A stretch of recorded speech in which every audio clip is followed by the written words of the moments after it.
Correspondência entre o Evangelho do dia e a obra O Evangelho como me foi revelado, por Maria Valtorta. Em nome do Pai, do Filho e do Espírito Santo. Amém. Vinde, Espírito Santo, vinde por meio da poderosa intercessão do Imaculado Coração de Maria, vossa amadíssima esposa e nossa mãe. Amém. Pai nosso que estais nos céus, santificado seja vosso nome. Venha a nós o vosso reino, seja feita a vossa vontade, assim na terra como no céu. O pão nosso de cada dia nos dai hoje. Perdoai-nos as nossas ofensas, assim como nós perdoamos a quem nos tem ofendido. E não nos deixeis cair em tentação, mas livrai-nos do mal. Amém. 24º domingo do tempo comum, 14 de setembro de 2025, festa da exaltação da Santa Cruz. Antífona da entrada. Nós, porém, devemos gloriar-nos na cruz de nosso Senhor Jesus Cristo.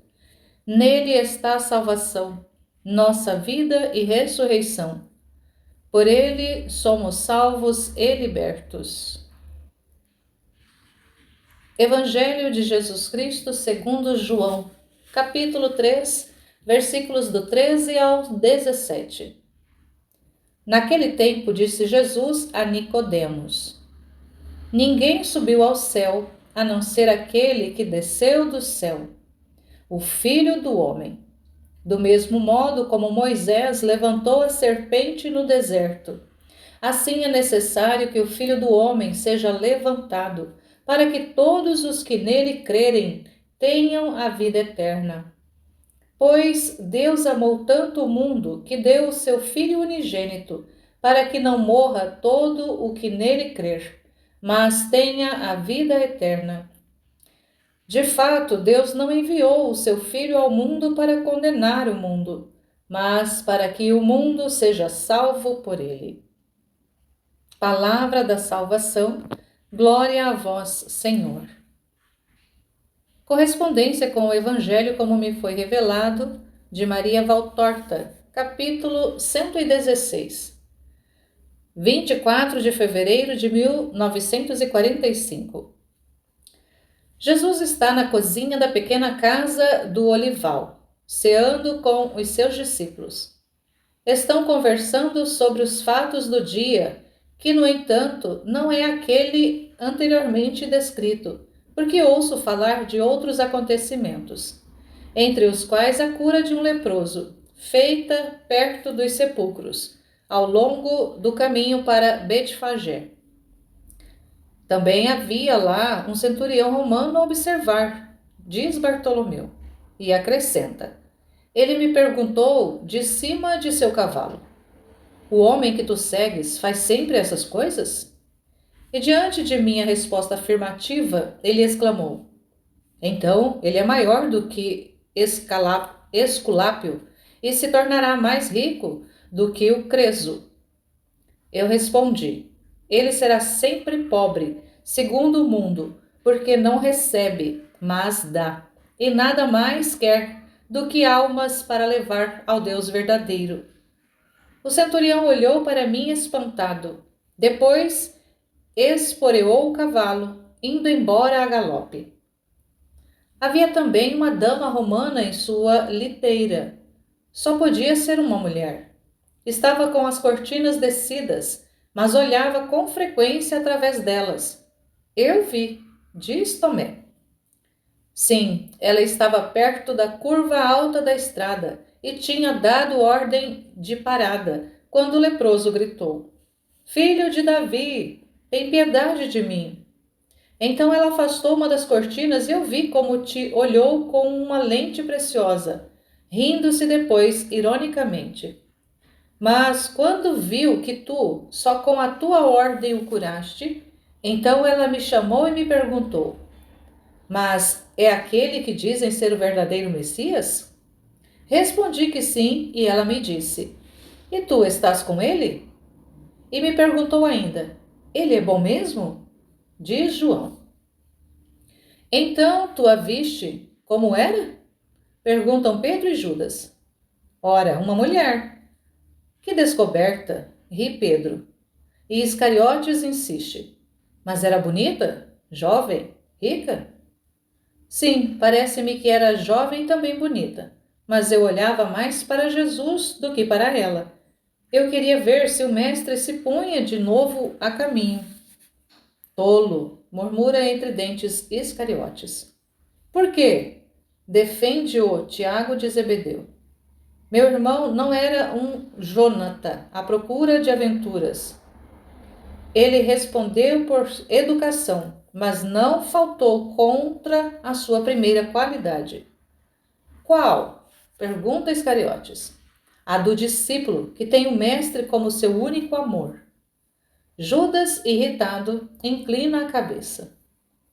E além disso, não é muito bom deixar-se ver falando com os romanos, diz Felipe. Já nos acusaram de sermos galileus e por isso menos puros que os judeus, e isto por nascimento.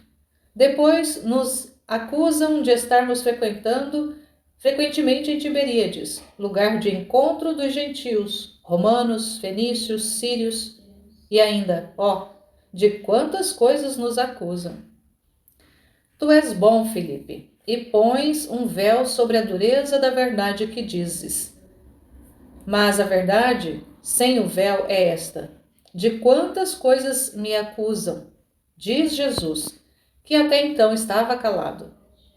No fundo, não deixam de ter alguma razão.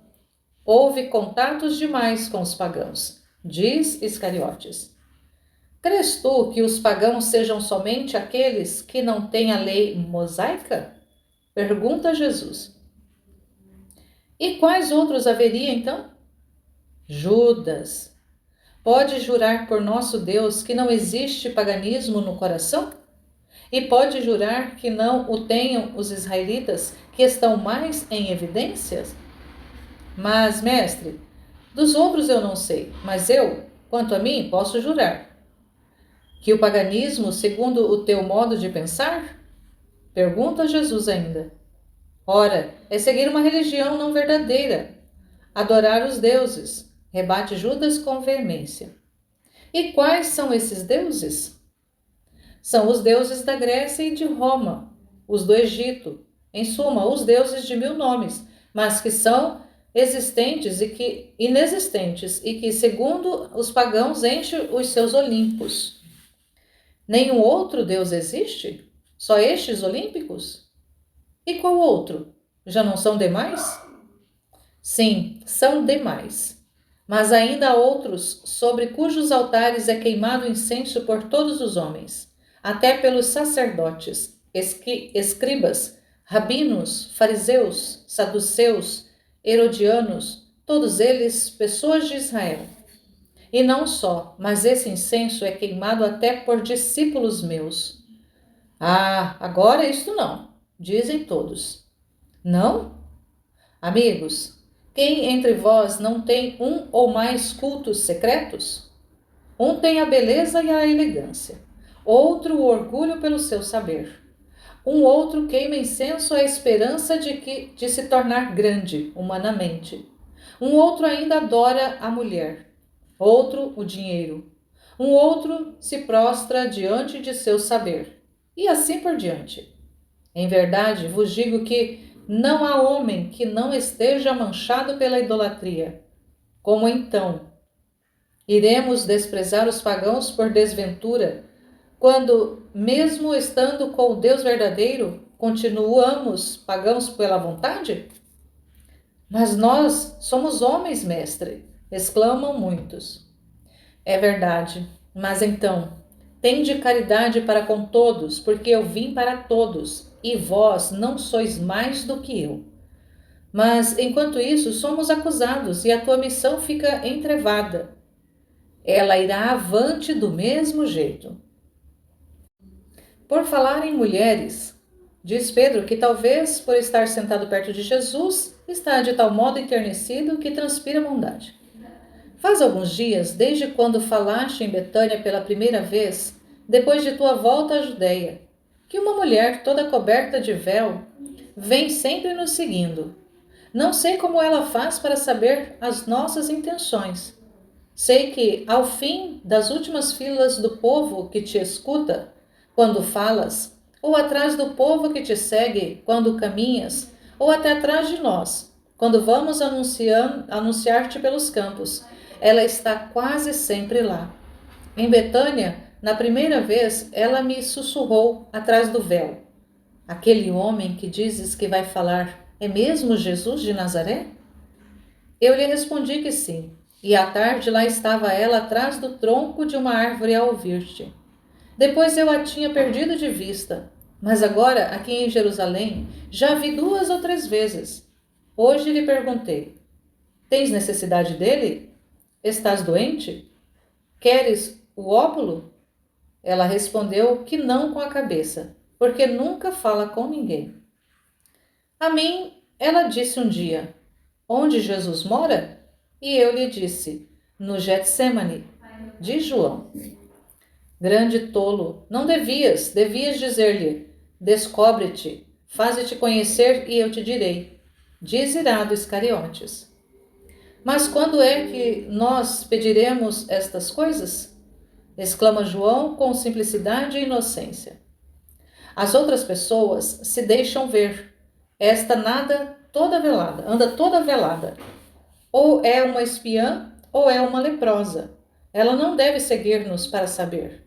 Se é espiã, quer fazer-nos mal. Talvez tenha sido paga pelo Sinédrio para isso. Ah, o Sinédrio usa esses sistemas? Pergunta Pedro. Tem certeza disso? Certeza absoluta. Eu estive no templo e sei. Grande coisa. Ajusta-se com uma carapuça àquela razão dada pelo mestre há pouco. Comenta Pedro. Qual razão? Judas já está vermelho de raiva. Aquela de haver pagãos até entre os sacerdotes. E que tem a ver isso com o de pagar uma espiã? Tem a ver sim, porque pagam, para obter o Messias e eles triunfarem, para abater o Messias e eles triunfarem. Portanto, se colocar sobre o altar, com suas almas sujas, sob as vestes limpas, responde Pedro, com o seu bom senso popular. Bem, em suma, abrevia Judas, aquela mulher é um perigo para nós, ou para a multidão. Para a multidão se for leprosa, e para nós se for uma espiã. Isto é, para ele, quando muito, rebate Pedro. Mas caindo ele, caímos nós todos. Ah, sim. Pedro ri e termina. E se cai, o ídolo se quebra em pedaços, e se perde o tempo, a estima e talvez até a pele. E então, então é melhor procurar fazer que não caia, ou afastar-se a tempo, não é mesmo? Eu, ao invés, eu o abraço mais apertado. Se cair abatido pelos traidores de Deus, quero cair com ele. E Pedro, com seus braços curtos, abraça apertado Jesus. Eu não pensava em ter feito tanto mal, mestre. Diz muito triste João, que está diante de Jesus. Podes bater em mim, maltrata-me, mas salva-te. Ai de mim, se fosses eu a causa da tua morte. Eu não teria paz. Sinto que minha face ficaria sulcada pelo pranto contínuo e a vista me queimaria. Que é que eu fui fazer? Tens razão, Judas, sou um tolo. Não, João, não o és e fizeste bem. Deixa que ela venha, sempre, e respeitai o seu véu. Pode tê-lo colocado como defesa em uma luta entre o pecado e a sede de redimir-se. Sabeis vós quais as feridas que incidem em um ser quando acontece uma luta dessas? Sabeis que pranto há que vergonha? Tu disseste, João, querido filho do coração de menino bom, que tua face ficaria sulcada por causa do pranto contínuo, se tivesseis sido causa de sofrimento para mim. Mas fica sabendo que, quando uma consciência torna a despertar e começa a roer uma carne que já foi pecado, destituindo-a e reconstruindo-a pelo Espírito, ela deve forçosamente acabar com tudo o que foi a atração da carne, e a criatura envelhece, murchando sob a chama deste fogo perfurador. Só depois, com a redenção completa, é que se recompõe uma segunda, santa e mais perfeita beleza, porque é a beleza da alma que aflora no olhar, no sorriso, na voz, na honesta altivez da fonte, sobre a qual desce e brilha como diadema o perdão de Deus. Então eu não fiz mal? Não. E Pedro também não fez mal. Deixai-a agir. E agora cada um vai descansar. Eu fico com João e Simão, aos quais preciso falar. Ide.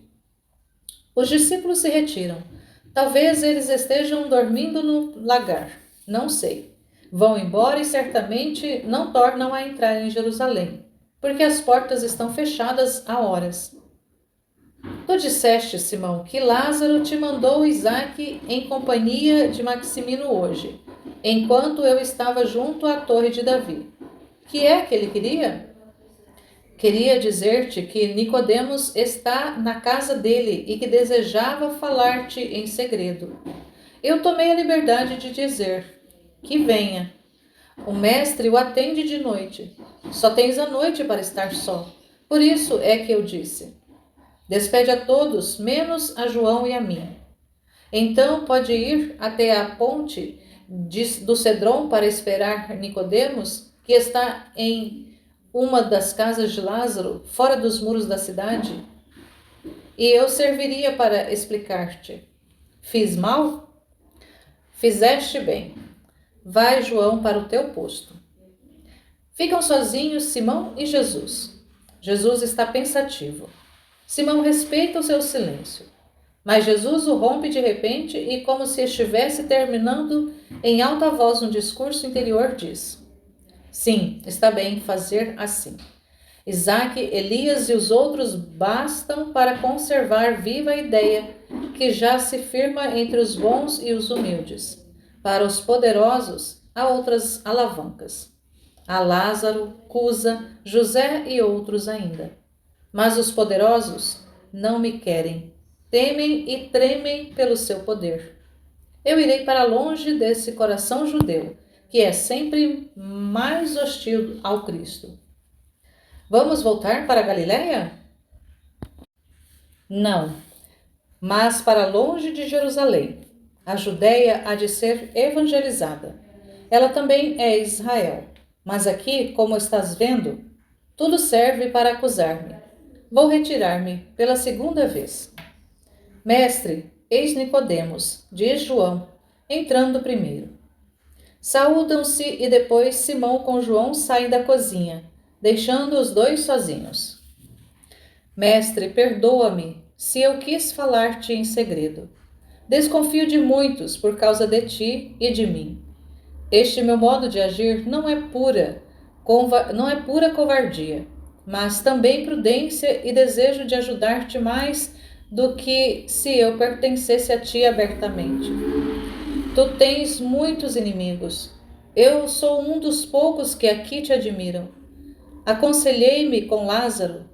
Lázaro é poderoso por seu nascimento e temido por estar nas boas graças de Roma, justo aos olhos de Deus, sábio pelo amadurecimento de sua capacidade e cultura. Teu verdadeiro amigo e meu verdadeiro amigo. Por isso tudo, eu quis falar com ele, e fiquei feliz por ter ele julgado do mesmo modo que eu contei-lhe as últimas discussões do Sinédrio a teu respeito. As últimas acusações, diz então as verdades nuas como são. As últimas acusações. Sim, mestre, eu estava prestes a dizer. Pois bem, eu também sou um dos seus, até para que naquela assembleia houvesse ao menos um, que estivesse a teu favor. Mas José, que tinha se aproximado de mim, me sussurrou: Cala-te. Vamos conservar oculto o nosso pensamento. Depois eu te falarei. E tendo saído de lá, disse: É melhor assim. Se ficam sabendo que nós somos discípulos, vão manter-nos no escuro do que estão pensando e decidindo, e podem prejudicá-los e também a nós, como a quem simplesmente o está estudando. Eles não nos darão subterfúgios. Eu achei que ele tinha razão. Eles são tão maus. Eu também tenho os meus negócios e os meus deveres, como também, e assim o José. Compreendes, mestre? Eu não vos faço nenhuma censura. Antes que tu viesses, eu dizia isto a Simão. Eu também decidi afastar-me de Jerusalém. Tu nos odeias porque não te amamos? Não, não odeio nem aos meus inimigos. Tu o dizes, mas assim é. Tens razão. Mas que dor para mim, José. E Lázaro? Que dirá Lázaro, que hoje mesmo decidiu mandar dizer-te que deixasses este lugar e fosses para uma de suas propriedades em Sião? Tu sabes, Lázaro é poderoso em riqueza. Boa parte da cidade é sua, assim como muitas terras da Palestina. O pai unira ao seu primogênito e ao da Euquéria, da tua tribo e família, tudo que era recompensa dos romanos ao servo fiel, deixando aos filhos uma herança muito grande. E, o que é mais importante, uma velada, mas forte amizade com Roma. Sem ela, quem poderia se salvar da injúria à família, depois da desonrosa conduta de Maria, do seu divórcio, que só se conseguiu por ser ela da sua vida de desregramento naquela cidade que é o seu feudo, e em Tiberíades, que é o elegante lupanar, onde Roma e Atenas transformaram em leito de prostituição para tantos que pertenciam ao povo eleito? Verdadeiramente, se o sírio Teófilo tivesse sido um prosélito mais convicto, não teria dado aos filhos aquela educação helenizante, que mata tantas virtudes e semeia tantas volúpias, e que, tendo sido bebida e vomitada sem consequências por Lázaro, e especialmente por Marta, contagiou e proliferou na desenfreada Maria, e fez dela a lama da família e da Palestina. Não sem a poderosa sombra da proteção de Roma, eles teriam sido mais amaldiçoados do que os leprosos. Mas, visto que assim estão as coisas, aproveita disso. Não, eu me retiro. Quem me quiser virá a mim. Eu fiz mal em falar? Eu fiz mal em falar. Nicodemos está abatido. Não, espera e persuade-te. E Jesus abre uma porta e chama: Simão e João, vinde a mim. Acorrem os dois. Simão diz ao Nicodemos tudo o que eu te estava dizendo quando ele entrou. Que para os humildes bastam os pastores, para os poderosos, Lázaro, Nicodemos, José e Cusa. E que tu te retiras para longe de Jerusalém, mas sem deixar a Judéia. Isto é o que estavas dizendo. Por que fazes que eu repita? Que é que aconteceu? Nada. Nicodemos temia que eu fosse embora por causa das suas palavras. Eu disse ao mestre que o sinédrio está cada vez mais contra ele e que seria bom se ele se colocasse sob a proteção de Lázaro. Ele protegeu os teus bens, porque conta com a proteção de Roma. Protegeria Jesus também. É verdade, é um bom conselho. Por mais que minha casta seja mal vista até por Roma, contudo, uma palavra de Teófilo conservou minha propriedade no templo, de minha proscrição e da lepra. Além disso, Lázaro é muito teu amigo, mestre. Sei disso, mas tenho dito, e aquilo que disse vou fazer. Então nós te perderemos? Não, Nicodemos. Ao Batista se dirigem homens de todas as seitas. A mim poderiam vir homens de todas as seitas e de todos os cargos. Nós vínhamos a ti, sabendo que eras mais do que João. E podereis vir ainda. Serei um rabi solitário, eu como João, e falarei às turbas desejosas de ouvir a voz de Deus e capazes de crer que eu sou aquela voz. E aos outros se esquecerão de mim, se ao menos forem capazes disso. Mestre, tu estás triste e desiludido. Tens razão para isso. Todos te escutam e creem em ti tanto que chegam a conseguir milagres. Até um dos de Herodes, um que forçosamente deve ter corrompido sua bondade natural naquela corte incestuosa. Até soldados romanos. Somente nós de Sião é que somos duros assim. Mas não todos. Tu estás vendo.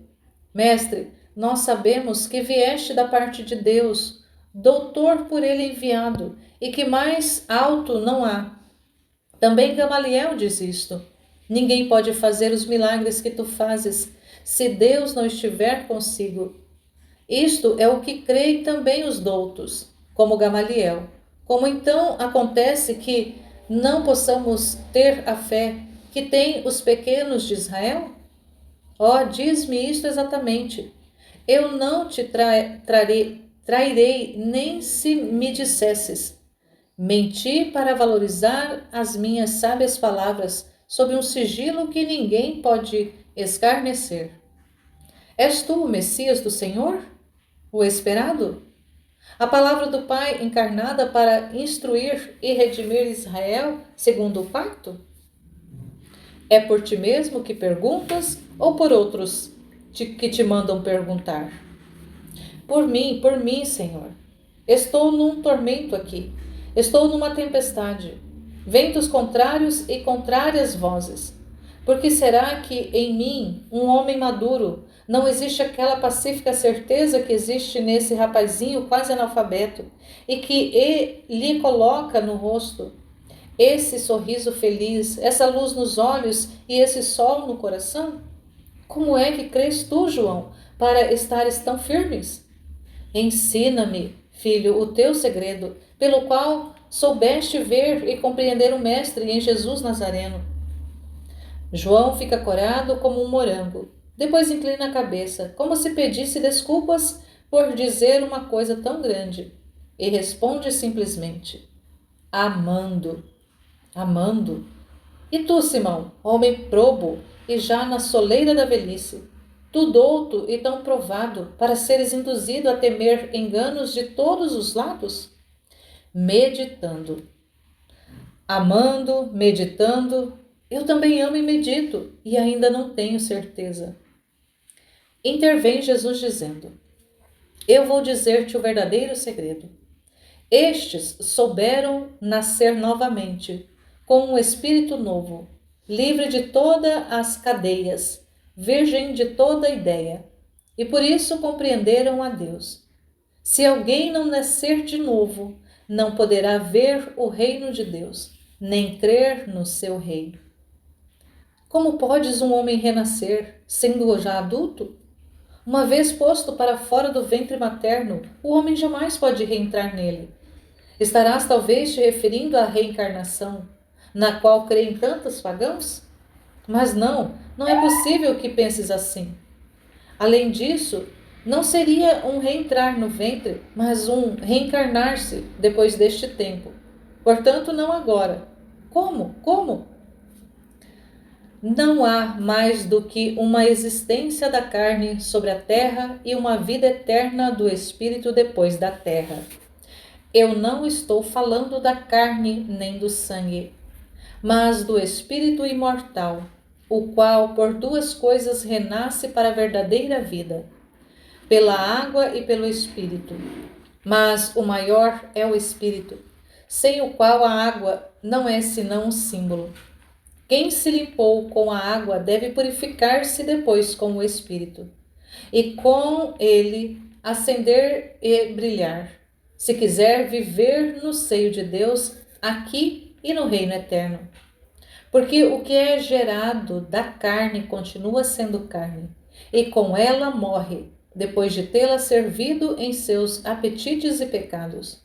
Mas o que é gerado pelo Espírito é espírito, e vive voltando ao Espírito gerador, depois de haver educado até a idade perfeita o próprio Espírito. O reino dos céus não será habitado senão por seres que chegaram à idade espiritual perfeita. Não fiques, portanto, maravilhado se digo: é preciso que nasças de novo. Estes é o que souberam renascer. O jovem matou a carne e fez renascer o espírito, pondo o seu eu sobre a fogueira do amor. Tudo o que era matéria se queimou.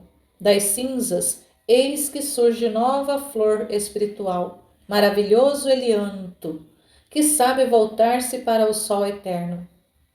O velho pôs o machado da meditação honesta aos pés de seu velho pensamento e desarraigou a velha planta, deixando só a renovação da boa vontade, do qual fez nascer o seu novo pensamento. Agora, ele ama a Deus como um espírito novo e o vê. Cada um tem o seu método para chegar ao ponto, ao porto. Cada vento é bom, contanto que se saiba usar a vela. Vós sentis soprar o vento, e pela sua corrente podeis regular-vos para dirigir a manobra.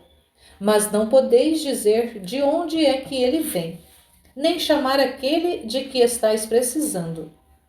Também o Espírito chama e passa, mas somente quem estiver atento pode segui-lo.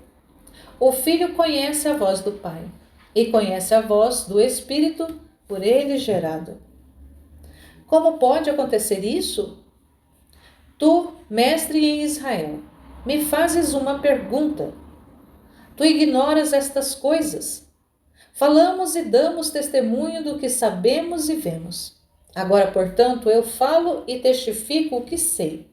Como poderás aceitar as coisas que não vês, se não aceitas o testemunho que eu te trago? Como poderás crer no Espírito se não crês na palavra encarnada? Eu desci para subir de novo e levar comigo aqueles que estão na terra. Somente um desceu do céu, o Filho do Homem. E somente um é que subirá ao céu com poder de subir o céu. Eu, o Filho do Homem. Recorda-te de Moisés. Ele levantou uma serpente no deserto para curar as doenças de Israel. Quando eu for levantado, aqueles que agora estão cegos, surdos, mudos, loucos, leprosos, doentes por causa da febre da culpa, serão curados, e todo aquele que crer em mim terá a vida eterna. Também aqueles que em mim tiverem crido terão esta vida feliz. Não inclines a fronte, Nicodemos. Eu vim para salvar, não para perder. Deus não mandou o seu Filho unigênito ao mundo para condenar o mundo, mas para que o mundo seja salvo por ele, por meio dele. No mundo eu encontrei todas as culpas, todas as heresias, todas as idolatrias. Mas pode a andorinha, que voa rápido sobre a poeira, sujar com ela as suas penas? Não, leva somente pelos tristes caminhos da terra uma vírgula de azul, um odor de céu. Lança um chamado para sacudir os homens e fazê-los levantar os olhos da lama e seguir o seu voo, que ao céu retorna. Assim sou eu. Venho para levar-vos comigo. Vinde. Quem crê no Filho unigênito não será julgado. Já está salvo, porque este Filho roga ao Pai por dizer: Este me amou. Mas quem não crê, é inútil que faça obras santas. Já está julgado, porque não creu no nome do Filho único de Deus. Qual é meu nome, Nicodemos? Jesus. Não, Salvador. Eu sou salvação. Quem não crê em mim, recusa sua salvação e é julgado pela justiça eterna. E o juízo é este: A luz te havia sido enviada, a ti e ao mundo, para ser vossa salvação. E tu e os homens preferistes as trevas à luz, porque preferíeis as obras más, que eram já os vossos costumes, e não as obras boas que ele vos indicou para que as seguisse e vos tornasseis santos. Vós odiastes a luz, porque os malfeitores amam as trevas pelos seus delitos, e fugistes da luz, para que ela não vos iluminasseis em vossas chagas ocultas. Não para ti, Nicodemos, mas a verdade é esta, e a punição será em relação à condenação, tanto para o indivíduo como para a coletividade. Quanto aos que me amam e põem em prática as verdades que eu ensino, nascendo por isso no Espírito uma segunda vez, que é a mais verdadeira, eis que eu digo que estes não têm medo da luz, mas ao contrário, dela se aproximam, porque a luz deles aumenta, aquela pela qual foram iluminados, uma glória recíproca que torna Deus feliz em seus filhos e os filhos no Pai. Os filhos da luz não temem ser iluminados. Ao contrário, com o coração e com as obras dizem: não eu, ele, o Pai, ele, o Filho, ele, o Espírito Santo realizaram em mim o bem. A eles glória em eterno. E do céu responde o eterno canto dos três que se amam em sua perfeita unidade. A ti a bênção para sempre, verdadeiro Filho da nossa vontade. João, lembra-te destas palavras, para quando chegar a hora de escrevê-las. Nicodemos, estás persuadido? Mestre, sim. Quando poderei falar-te ainda? Lázaro saberá aonde levar-te. Eu irei a ele antes de afastar-me daqui. Eu me vou, mestre. Abençoa o teu servo. A minha paz esteja contigo. Nicodemos sai com João.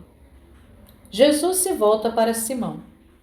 Estás vendo a obra do poder das trevas?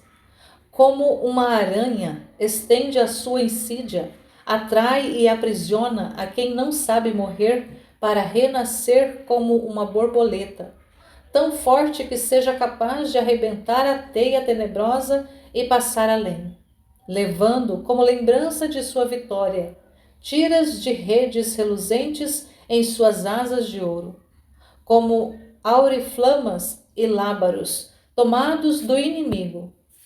Morrer para viver, morrer para dar-vos a força de morrer.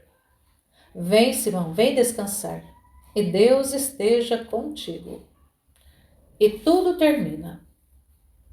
Louvado seja nosso Senhor Jesus Cristo e sua Mãe Maria Santíssima, para sempre sejam louvados. Em nome do Pai, do Filho e do Espírito Santo. Amém.